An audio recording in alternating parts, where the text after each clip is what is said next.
Michael J. Fox woke up after a night of heavy drinking in November 1990, his pinky fluttering uncontrollably. He initially thought it was just his ferocious hangover. But later, after diagnosis by a doctor, he discovered the terrible truth: he had Parkinson's disease. Fox was in Florida filming the romantic comedy doc Hollywood with co-star Woody Harrelson. He was already an international film star, having played Marty McFly in the Back to the Future trilogy. Slim, fit and just 29, the last thing he expected to be suffering from was a neurodegenerative disease.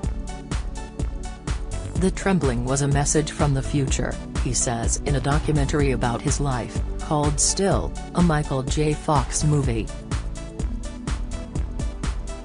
"I was in my late 20s. How could I possibly have this old person's disease? I clung to fantasies of escape, that somehow my diagnosis would turn out to be a mistake." At first he attempted to disguise the ailment from his legions of fans. "I never gave a thought of sharing my diagnosis with anyone," he explains in the film. "I had work to do. I intended to carry on as though none of this was actually happening to me." Born in Alberta, Canada, in 1961, Fox first rose to fame through his portrayal of Alex P. Keaton in the TV sitcom Family Ties.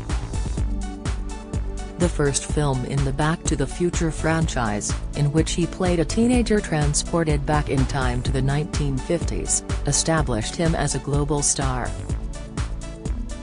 There followed a string of successful movies, including Teen Wolf, The Secret of My Success, Casualties of War, and Bright Lights, Big City. When he was formally diagnosed with Parkinson's, he was at the height of his fame. Seemingly glowing with health, he was good-looking, charming, seldom off the covers of teen magazines. Silently, though, the cruel disease was attacking his brain. To curb the trembling, he started taking dopamine pills. "I became a virtuoso in manipulating my drug intake so I would peak at exactly the right time and place," he remembers. The deception worked brilliantly for many years, but away from the bright lights of the film studios he found himself turning to alcohol as a coping mechanism. Nicole Scherzinger risks wardrobe malfunction at King's concert. This inflicted yet more pain on his wife, fellow actor Tracy Pollan, and their young family. "I drank to escape my situation," admits the star, now 61. "I was sullen and angry. The core of that behavior is fear. I had never been so frightened in my life. I definitely was an alcoholic. As low as alcohol had brought me, abstinence would bring me lower. I could no longer escape myself." For the sake of his family, he tried to stay sober but chose to make films in foreign locations, where he could live his bizarre double life as Hollywood star by day and desperately ill young man at night in his hotel room. Inevitably, strains began to appear in his marriage. Tracy was having a hard time getting to the end of the rope, he confesses in the film. Together they had a son, Sam, born in 1989, twin daughters Aquina and Skylar, born in 1995, and a final daughter, Esme, born in 2001. Don't miss 3 colorful patches on your skin that could indicate diabetes. Latest, "I'm facing the fight of my life," says Frank Bruno. Latest, 104-year-old who enjoys a nightcap shares secrets behind old age. Latest, by 1996, Fox had returned to television, playing the deputy mayor of New York in the sitcom Spin City. But this added to his secret health battles. television schedules meshed better with family life, but the stress of doing a weekly show in front of an audience left my whole left arm trembling, he says. I was popping pills, all the while doing the maths. How long since the last pill? No one outside of the family knew. To me, the worst thing is to be restrained, confined. I would spruce up the walls with fist-sized holes. Parkinson's was tightening its grip and he soon found walking more difficult.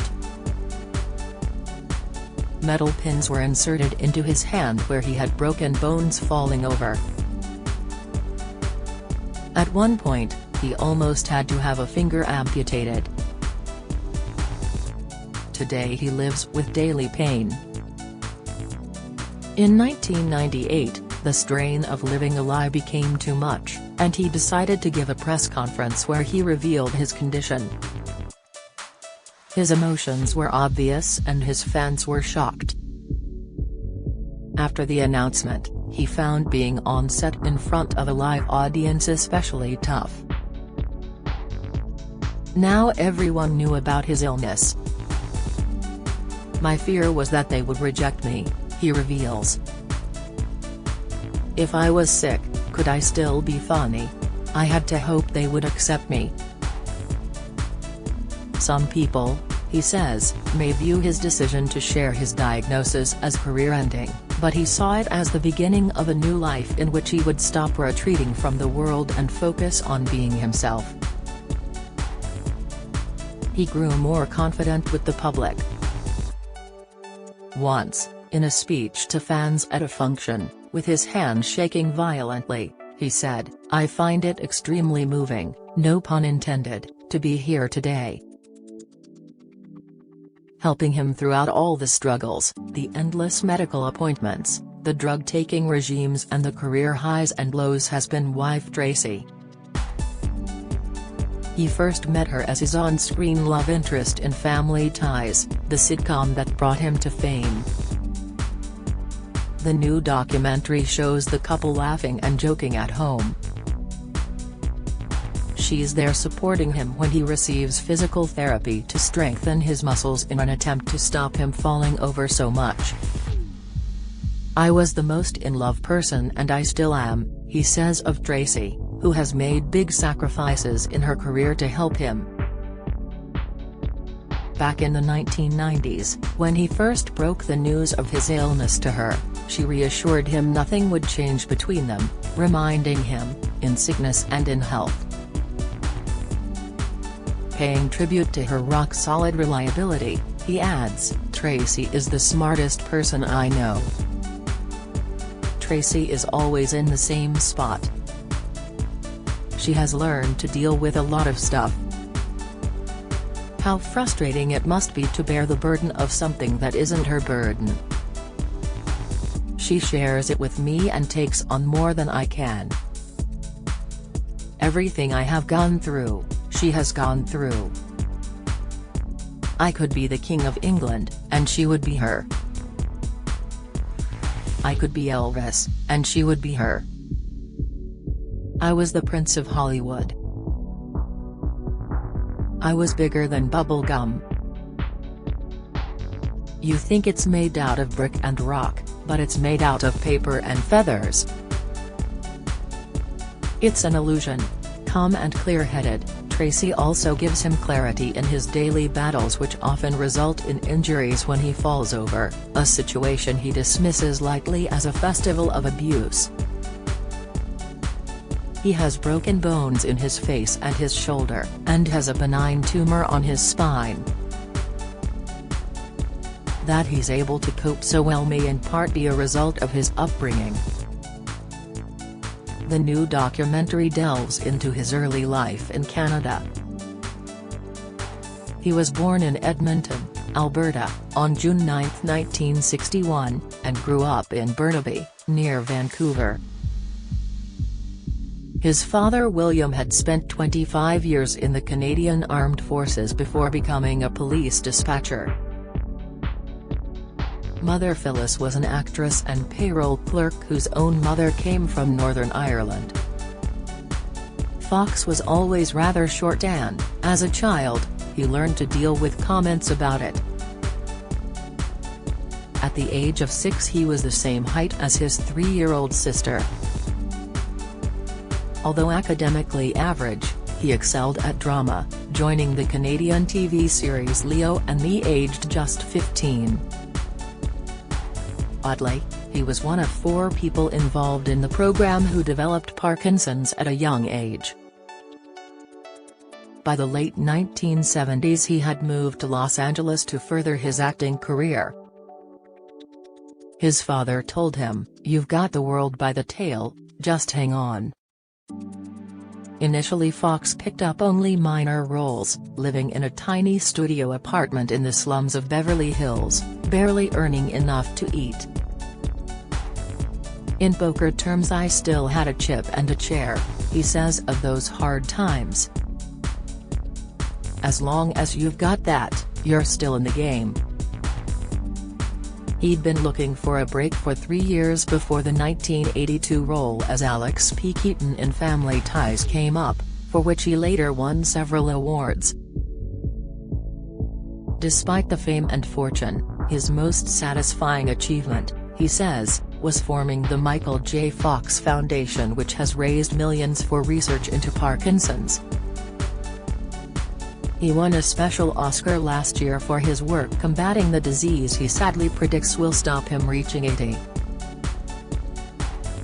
"My world is getting smaller," he concludes in the film.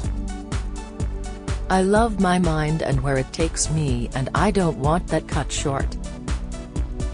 As this remarkably candid film shows, however many more years Fox has left to live, he will continue to fight every day with a barrel full of jokes, and an impish, if now slightly lopsided, grin.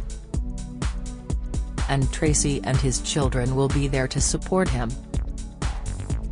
Still, a Michael J. Fox movie is released in cinemas and on Apple TV+ on Friday.